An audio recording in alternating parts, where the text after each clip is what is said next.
I can still remember the hum of the neon sign as I pulled into the parking lot.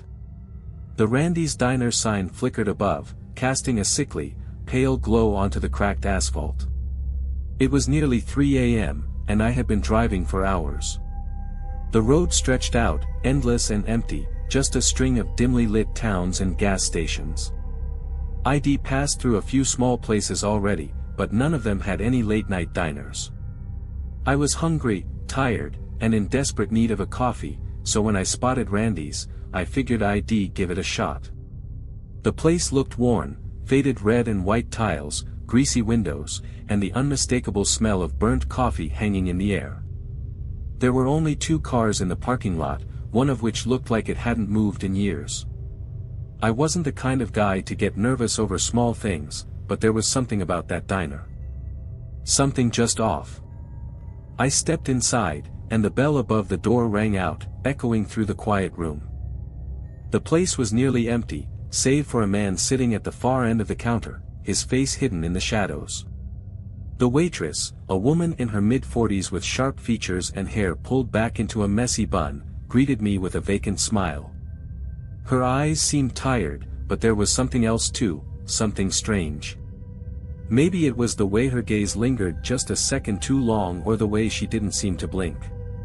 "You've come for the late-night special?" she asked in a voice that didn't match her appearance, too soft, too calm.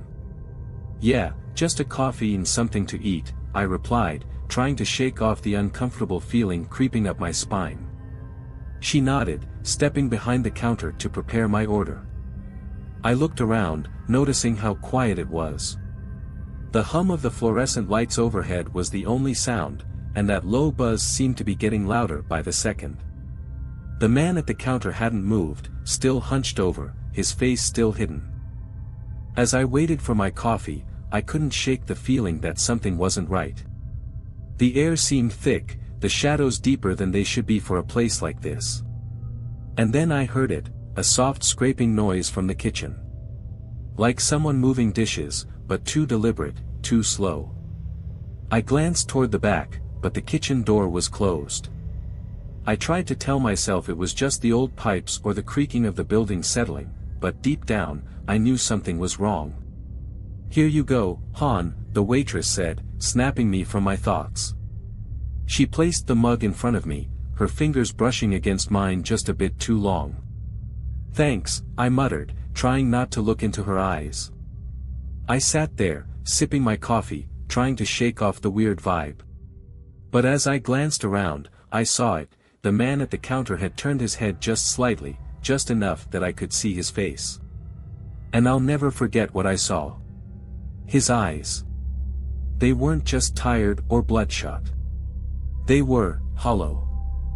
Like he had been staring at something for hours, maybe days, without blinking. His face was pale, ghostly even, and his mouth twitched unnaturally. For a split second, I thought he might speak, but then he slowly turned back to his drink, his back now facing me again. I froze. "Everything all right?" The waitress's voice cut through the silence like a knife, and I turned to look at her. "Yeah," I stammered, not wanting to seem like I was losing it. Just thought I saw something." But she was already walking back to the kitchen, her footsteps muffled by the thick, sticky air. And that's when I noticed it. Behind the counter, there was a door that led to a small hallway. The hallway had no light. And in the dim glow from the kitchen, I thought I saw something, moving in that darkness. Something that wasn't the usual shadow. I shook my head, trying to focus on my coffee. I needed to calm down. There was no reason to be paranoid. But as the seconds ticked by, I couldn't help but feel like someone was watching me. Not just the man at the counter. Something else. Something much older. The coffee in my cup had long gone cold, but I kept sipping it anyway. I couldn't help it, my nerves were on edge, and that bitter taste grounded me, even if it didn't help much. I tried to focus on the man at the counter, but I couldn't stop glancing toward that dark hallway behind the counter. The shadows there seemed to move, pulse, as if something was slithering in the dark, just out of sight. I couldn't shake the feeling that I was being watched, but not by the man or the waitress. This was something else. It felt like an old presence, something ancient that had been waiting for someone like me to walk in. I glanced at the clock on the wall. 3:15 a.m. Something about that time unsettled me even more, but I couldn't explain why. The ticking of the clock seemed louder now, like a countdown to something I didn't want to face. The waitress returned, this time holding a small plate of eggs and bacon. She placed it in front of me without saying a word. I stared at the food, but the smell of it didn't register. All I could smell was something sour, something metallic, but I couldn't tell where it was coming from. "Eat up, Han," she said, her voice still unnervingly calm. "You'll need your strength." "Right," I muttered, trying to act normal, but there was something so wrong in her tone that it sent a chill up my spine. As I cut into the eggs, I couldn't help but feel something was off with the diner itself, like the building was breathing, its old wooden floors creaking with every movement. The man at the counter hadn't moved a muscle. His drink, untouched, sat in front of him. I could feel my heart rate quicken. It was almost like a game, a sick game they were playing with me, but I couldn't quite figure out the rules. That's when I heard the sound again. The scraping. It was coming from the hallway. I turned my head sharply, but all I saw was the door, the same door I had noticed earlier. It was open just a crack, enough to see the flickering of an old, dim light from within. "Excuse me," I said, my voice sounding too loud in the quiet diner. "What's down that hall?" The waitress didn't look at me immediately. She just stared at the counter for a moment, her lips tight, before turning to meet my gaze. "Just storage," she said, her tone flat, no hint of emotion. But I didn't believe her. The look in her eyes, the way her jaw clenched, told me there was something more. Something she wasn't willing to share. I set my fork down, pushing the plate away. The room felt colder all of a sudden, and I didn't want to sit there anymore. My instincts screamed at me to leave, but my curiosity kept me rooted to the spot. I glanced toward the man at the counter again. His face was now fully visible, his eyes wide open but staring at nothing. I had no idea how long he'd been like that, but the thought of him having been there for hours, unmoving, chilled me to the bone. There was no normal explanation for that kind of stillness.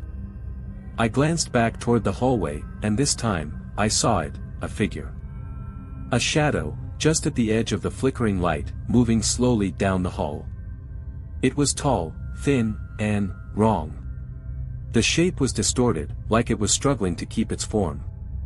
I stood up, heart pounding in my chest, but before I could take a step, the door to the kitchen swung open with a violent crash.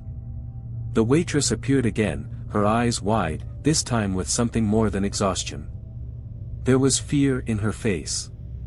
"You should go," she said, her voice a little louder now, the calmness slipping. "Get out of here. Now." I didn't wait for her to say anything else. My feet moved on their own, and I rushed toward the door. But as my hand touched the handle, I heard it, soft, but unmistakable, the scrape of nails against the tile. And then the whisper. It wasn't the man at the counter. It wasn't the waitress. It came from somewhere in the hallway. "Stay with me." My heart stopped. I whipped the door open and bolted into the parking lot. But as I glanced over my shoulder, I saw the door to the diner swing open behind me, the waitress standing in the doorway, watching me leave. Her face had twisted, her eyes hollow now, the smile gone, replaced with something unrecognizable. I ran to my car, hands shaking as I fumbled for my keys, but I didn't dare look back. I drove away without a second thought, not caring where I was going. Just far, far away from that place. But I swear, if you're ever passing through that part of the state, don't stop at Randy's Diner. No matter how empty the road seems. Because something is waiting there. And it's not human. The next few days were a blur. I tried to shake off the events of that night, but it was impossible. Every time I closed my eyes, I saw that hallway, the figure in the dark, and the voice, those soft, chilling words, "Stay with me." The more I thought about it, the more I realized something wasn't right. Randy's diner didn't feel like any ordinary place. It felt cursed. I couldn't escape the feeling that something had followed me. There were moments when I'd be driving down the highway, and out of the corner of my eye, I'd think I saw a figure standing at the edge of the road, just waiting. Other times, I'd hear a tapping noise behind me, like someone knocking on my window, but when I turned around, nothing. I couldn't stop thinking about the man at the counter and the waitress. And that hallway. I tried to reach out to the local authorities to report the diner, but there was no record of Randy's diner on any map. No one seemed to know where it was. The town I had passed through, the one nearest to the diner, had no such establishment listed. It was like the place didn't exist, or maybe, it never had. Then, for days after I left, the phone call came. It was late in the evening, and I had just sat down to dinner when my phone buzzed on the table. I picked it up, expecting some spam or maybe a wrong number, but the caller ID was blocked. My hand hesitated, but curiosity got the better of me. I pressed the phone to my ear. "Hello." A long silence followed, and just as I was about to hang up, I heard it. A soft, raspy breath. "Hello." I repeated, this time with more urgency. The voice that answered wasn't human, not entirely. It was distorted, like it was coming through some sort of static. A whisper, low and strained, a voice that sounded almost desperate. "You should have stayed." I froze. My blood ran cold. It was her. The waitress. But how? She was there, in the diner. And I had just left hours ago. I opened my mouth to speak, but before I could get a word out, there was a sharp click, followed by the unmistakable sound of a phone line cutting off. I stood there, holding the phone in my trembling hand. My heart pounded. I tried to call the number back, but it was disconnected. Then the memories flooded back in waves, one after another. The hallway, the figure, the whisper that had come from the dark. But there was something else, something I hadn't noticed at first. Something that made my stomach churn when I thought about it, the way the waitress had looked at me before I left. Her eyes. Her expression wasn't fear, like I thought. No, it was hunger. A look that told me she wanted me to leave. She wanted me to get far enough away that she could follow. I didn't sleep that night. The phone call had rattled me to the core, and every creak in the house, every shadow in the corner of my room, made my skin crawl. Something was out there. Something I couldn't explain. And it was getting closer. The next day, I tried to look up the diner again. This time, I drove down the same route. I had to know if Randy's diner was real or if I had lost my mind. But when I passed through the small town again, nothing looked familiar. The road I had taken that night, the one that had led me to the diner, was gone. There was no sign of it. Just an empty stretch of land. I drove up and down the street for hours, but nothing. I went to every gas station, every corner store, but no one had heard of Randy's diner. It was like it had never existed. The eerie feeling followed me all the way home. And that night, when I finally managed to drift off to sleep, I dreamed of the diner. I was back there.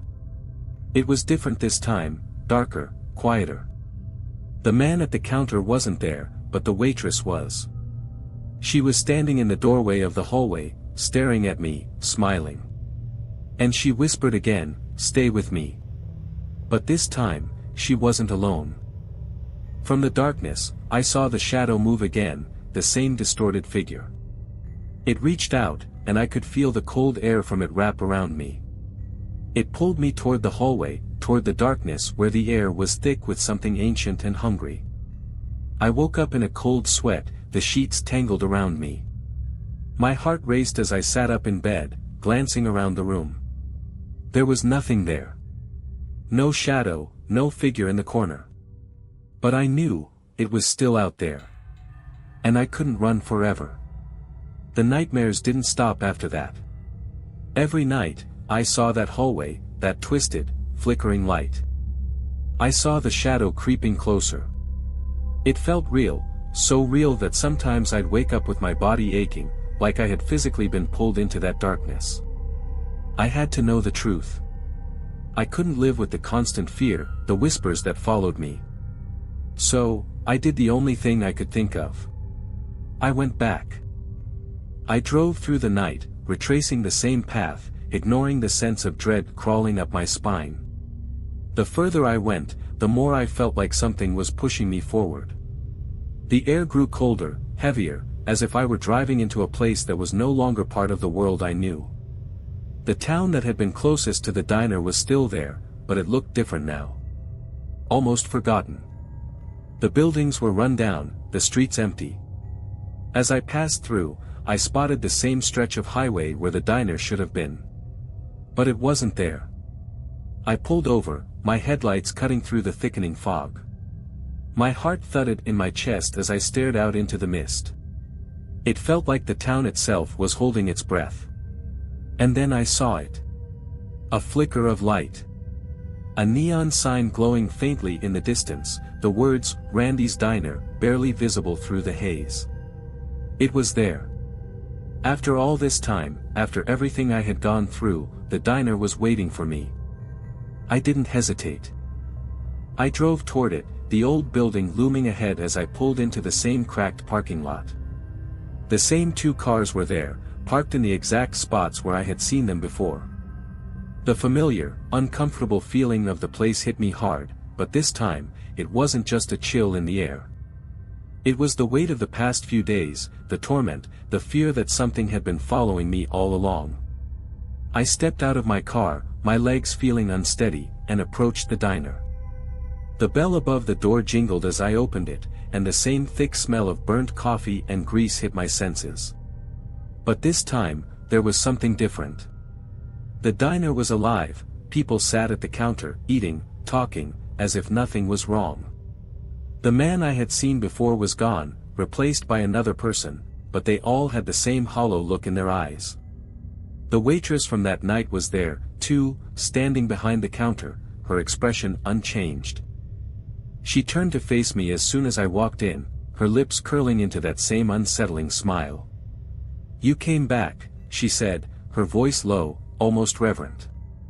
"I knew you would." I tried to speak, but the words caught in my throat. It felt like the air had thickened again, like I was suffocating. And then I saw it. The hallway. The door at the back of the diner was wide open now, and I could see the flickering light in the distance. But there was more this time. There were shapes moving in the dark.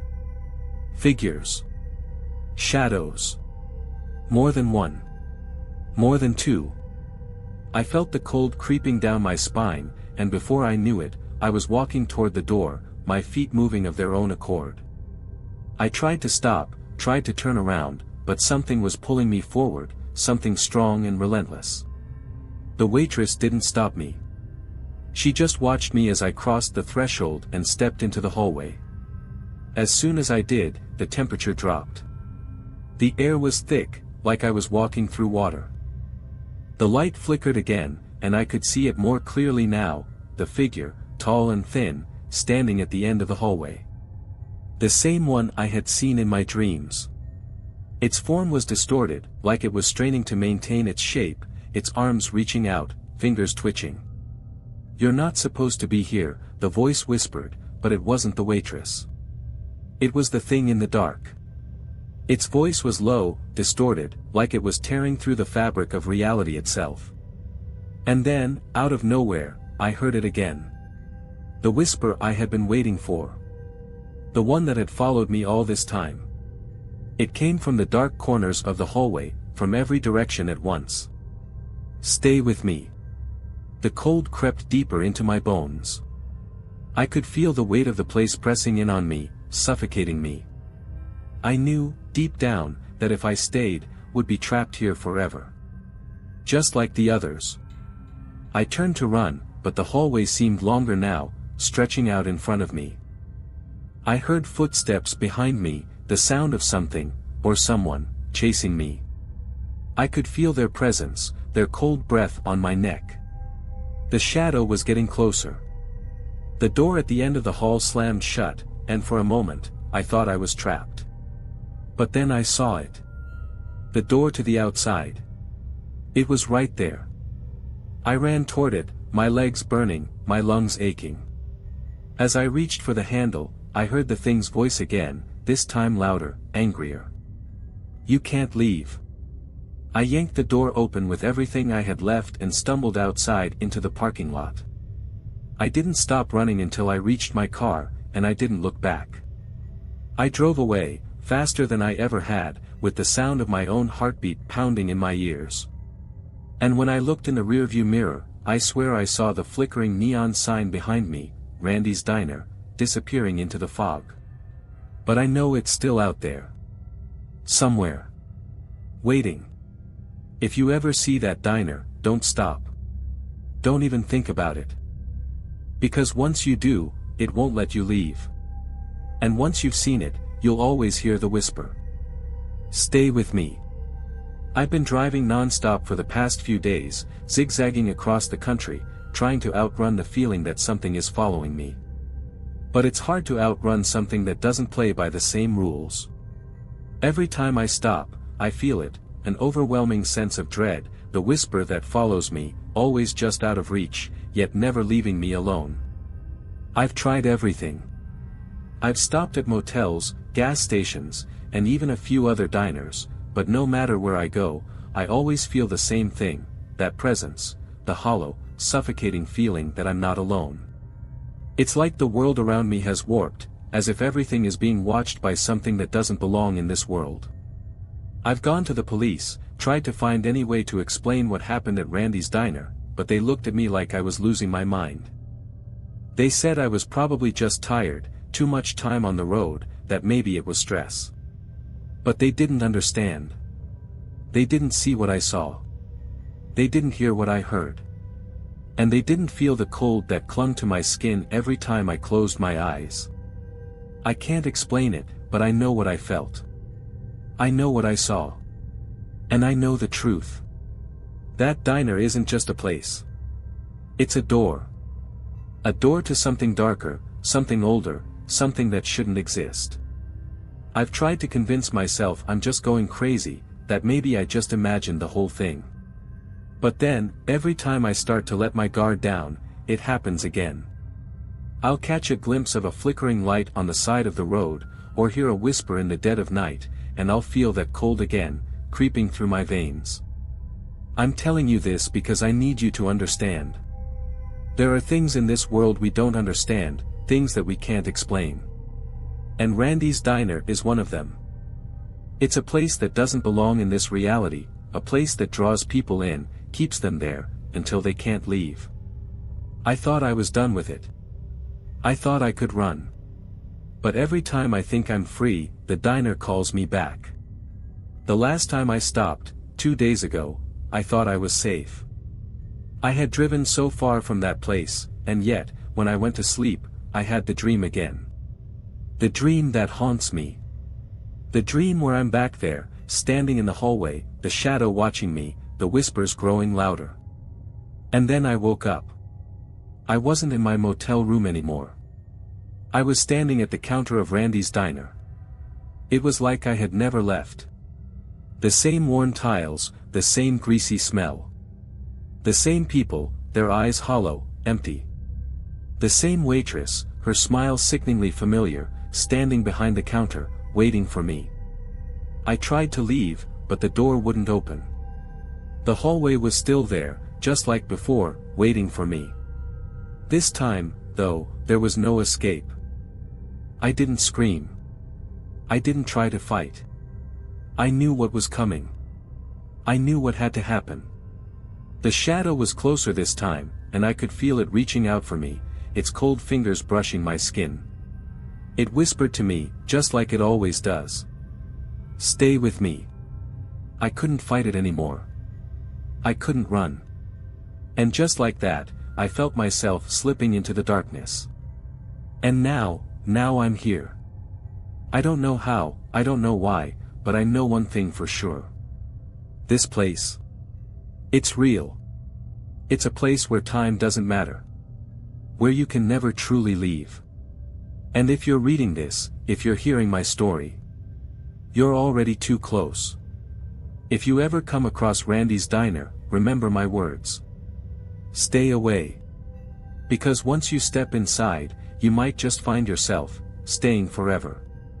It's strange how time feels different here. I can't say how long I've been standing in this place. Hours? Days? Weeks? Or maybe it's been longer than that. Time bends here, stretches and contracts like a rubber band pulled too tight. It doesn't matter. What matters is that I'm still here, still trapped in Randy's Diner, waiting for something I can't even explain. I've tried to fight it, tried to leave, but I know it's pointless. The moment I tried to walk through that door again, it slammed shut in my face. And that same cold breath followed me. I hear it now, the scrape of those nails, always just behind me, waiting for the right moment to reach out and grab me. I can't look back. If I do, I know it'll be too late. The shadow will take me for good. I see the others now. The ones who didn't make it. They're sitting at the counter like they've always been here, their eyes just like the man I saw when I first walked in, hollow, unblinking, staring at nothing. They don't speak, not anymore. They're beyond that. They're just waiting. Waiting for the next person to wander in, to feed the hunger of this place. The waitress, too. She never leaves. I see her behind the counter, cleaning the same glass, pouring the same cup of coffee over and over again, as though she's stuck in a loop. But her smile never fades. It's not a warm smile. It's a smile that says she's part of this, part of something that wants you to stay, wants you to join the others, to be absorbed into the madness of this place. And then there's the hallway. The door to the hallway is always there, waiting. The flickering light calls me, just like it did the first time. And the shadow, the thing that whispers, it's closer now. It stands at the edge of the light, always there, always watching. It wants me, wants to pull me into the darkness with the others. But I won't go. I've learned something in the time I've been here. You don't fight it. You don't run. You just wait. You wait like the others, because that's all you can do. I know the moment I stop waiting, the moment I give in and accept this place as my reality, that's when I'll become one of them. That's when I'll lose everything. But still, I try. I try to push against the feeling, to fight the pull. But it's like wading through tar. The more I struggle, the deeper I sink into this place. And maybe that's the true horror of it. The realization that there's no escape. Not for me. Not for anyone. I see new faces now. Every once in a while, someone will stumble in through the door, just like I did. They'll sit at the counter, order something, and then, eventually, they'll start to notice it. The strange stillness of the diner. The hollow eyes of the others. And that whisper. They don't always make it to the hallway. Some try to leave, only to find that the door is locked, or the world outside doesn't look quite the same as when they entered. Some never even notice it, like the man who came in last night. He just sat there, eating his meal in silence, unaware that he was already part of the cycle. But it's always the same. In the end, everyone stays. They always do.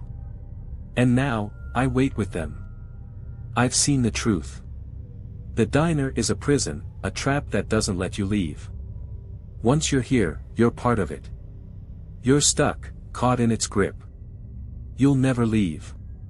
You'll just wait. And wait. And wait. And someday, when someone else walks in, you'll smile at them. Just like the waitress did. Just like the others do. You'll wait for them to join you. Because once you're here, you stay forever. And now, it's my turn.